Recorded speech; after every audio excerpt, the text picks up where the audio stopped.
اعوذ باللہ من الشیطان الرجیم بسم اللہ الرحمن الرحیم۔ اس سورہ مبارکہ کو الصلاح قرار دیا گیا ایک حدیث میں۔ اس کا جو اسلوب ہے وہ دعا کا ہے، اور دعا کے ساتھ اس کی جو مناسبت ہے، اور پھر اسی کی وجہ سے ہماری نماز کا یہ جزو لا ینفک بنا دیا گیا۔ بلکہ ایک حدیث جو میں آپ کو سناؤں گا اس میں اسی کو نماز قرار دیا گیا، الصلاح یہی ہے۔ ویسے وہ حدیث مبارک موجود ہے، من لم یقرأ بفاتحۃ الکتاب لا صلاۃ لمن لم یقرأ بفاتحۃ الکتاب، جو شخص سورہ فاتحہ کی تلاوت نہیں کرتا اس کی کوئی نماز نہیں۔ اس کے حوالے سے بھی ہمارے ہاں دو مسلک ہے، ذکر صرف اس لیے کر رہا ہوں کہ آپ کے علم میں ہو، ان میں کوئی بنیادی فرق نہیں ہے۔ کسی بھی ایک رائے کا انسان قائل اور حامل ہو سکتا ہے بغیر اس کے کہ دوسرے کو بالکل غلط قرار دے، بلکہ یہ کہ اس کے لیے بھی گنجائش اپنے ذہن میں اور اپنے دل میں رکھے۔ اور دوسری آیت یہ ہے کہ اس کا حصہ نہیں ہے۔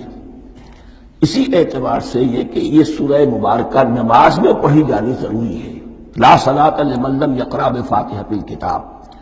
البتہ یہ اختلاف ہے، یہ بات جو میں ذکر کر رہا تھا جو ذہن سے نکل گئی، کہ آیا مقتدی جو ہے امام کے پیچھے کھڑا ہو کر جب نماز پڑھ رہا ہو تو کیا اس صورت میں بھی اس کے لیے لازم ہے کہ سورہ فاتحہ پڑھے؟ اس میں دو رائے ہو گئی، بلکہ تین۔ ایک رائے انتہائی ہے اور وہ فقہ حنفی کی طرف منسوب ہے کہ اگر آپ امام کے پیچھے مقتدی کی حیثیت سے نماز پڑھ رہے ہیں تو کسی بھی رکعت میں آپ سورہ فاتحہ نہیں پڑھیں گے۔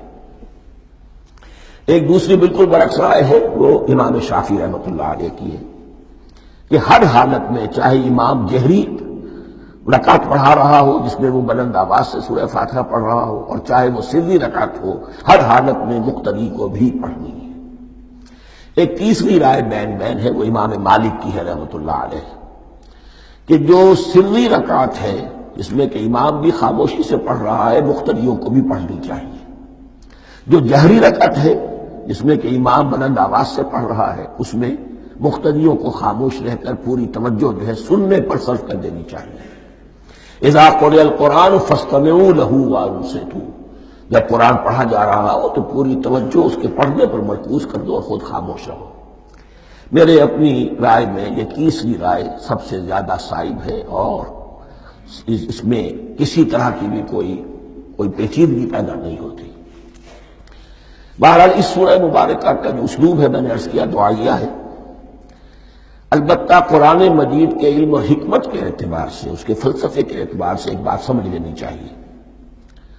قرآن کا فلسفہ یہ ہے کہ بنیادی ہدایت ہر انسان کے دل میں موجود ہے، بالقوہ، پوٹینشلی۔ یہ جو قرآن مجید یا اللہ کی کتابیں نازل ہوتی ہیں یہ انہیں ایکٹیویٹ کرتی ہیں، وہ اندر کی جو ڈورمنٹ کانشسنس ہے، خوابیدہ شعور جو ہے اسے بیدار کر کے، اور پھر یہ کہ اسے اجاگر کرتے ہیں۔ ہر سلیم الفطرت انسان اور سلیم العقل انسان، دو سلامتی شرط ہے۔ سلیم الفطرت، نیچر پرورٹڈ نہ ہو، فطرت مسخ نہ ہو گئی ہو، عقل سلیم ہو۔ ان دونوں چیزوں کا نتیجہ یہ نکلتا ہے کہ وہ انسان از خود، بغیر کسی وحی کی رہنمائی کے، بغیر کسی نبی کی تعلیم کے سے استفادہ کیے ہوئے از خود بھی کچھ حقائق تک پہنچ جاتا ہے۔ اور وہ حقائق کیا ہیں؟ نمبر ایک یہ کہ اس کائنات کا ایک خالق ہے، وہ ایک ہے، اور وہ تمام صفات کمال سے متصف ہے۔ نمبر دو یہ کہ انسان کی زندگی صرف یہ زندگی نہیں ہے، بلکہ ایک اور زندگی ہے کہ جس میں اس زندگی کے اعمال کے نتائج برآمد ہوں گے۔ یہ دو باتیں، اس کی زیادہ وضاحت کے ساتھ جو ہے اس کا تذکرہ آئے گا سورہ لقمان میں، جہاں حضرت لقمان کی شخصیت کا تذکرہ ہے۔ لیکن یہاں صرف یہ بات سمجھ لیجئے کہ قرآن کا فلسفہ یہ ہے کہ ہر انسان میں، ہر فرد نوع بشر میں جو اپنی ولادت کے وقت مسلم ہوتا ہے، حضور کی حدیث ہے کل مولود یولد علی الفطرہ ابواہ یحودانہ او ینصرانہ او یمجسانہ، ہر بچہ نوع انسانی کا فطرت اسلام پر پیدا ہوتا ہے، وہ فطرت کے اندر وہ ہدایت ودیت ہے۔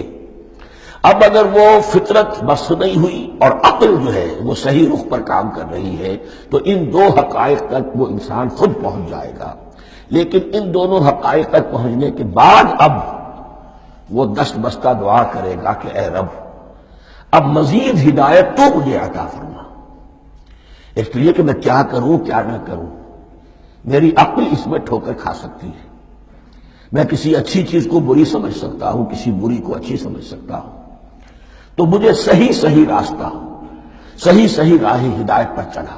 یہ دعا ہے جو انسان کرتا ہے جبکہ وہ ایمان باللہ اور ایمان بالآخرہ تک خود پہنچ چکا ہوتا ہے، اور یہ سمجھتا ہے کہ صحیح زندگی کا رخ یہی ہے کہ جس رب کو میں نے پہچانا ہے کہ وہ اس کائنات کا خالق ہے اور مالک ہے اور رب ہے، میں اس کی بندگی کروں، اس کی اطاعت کروں، اس کا حکم مانوں، اس کے راستے پر چلوں. لیکن وہ راستہ کون سا ہے؟ اس کے لیے پھر دست بدعا ہوتا ہے کہ پروردگار تو میری رہنمائی فرما. یہ مقام ہے کہ جہاں آپ سمجھ لیجئے اپنے آپ کو بھی آج اس جگہ پر تصور کرتے ہوئے پھر اس سورہ مبارکہ کو پڑھیے کہ آپ اس مقام پر اللہ کے فضل و کرم سے پہنچ چکے ہیں کہ اللہ کو آپ نے پہچان لیا اور اس کی توحید کو جان لیا، اس کی جملہ صفات کمال سے آپ واقف ہو گئے. آپ یہ بھی جان گئے کہ بڑھ کر اس کے حضور میں حاضر ہونا ہے اور وہ حساب کتاب لے گا. پھر آپ نے یہ عہد بھی کر لیا کہ اب زندگی گزارنی ہے اس رب کی بندگی میں، اسی کی فرما برداری میں. اب یہاں کھڑے ہو کر آپ پوچھتے ہیں کہ اللہ مجھے وہ تفصیلی ہدایت عطا فرما. ایسا نہ ہو کہ کبھی میں کسی راستے پر چلتا ہوا کسی پگڈنڈی پر مڑ جاؤں اور وہ تھوڑی سی جو ڈیوییشن ہو میرے راستے کی وہ میری عاقبت کو برباد کر دے. یک لحظہ غافل گشتب و صد سال راہم دور شد. اس لیے کہ ہوتا یہی ہے سیدھے راستے سے ذرا سی کوئی پگڈنڈی جو ہے تھوڑے سے اینگل پر نکلی ہے، لیکن جب چلتے جائیں گے آپ تو جتنے آگے بڑھیں گے اس پر، اس راہ صراط مستقیم سے آپ اتنے ہی زیادہ دور ہوتے چلے جائیں گے. یہ ہے قرآن مجید کی حکمت اور فلسفے کے اعتبار سے اس سورہ مبارکہ کا مقام.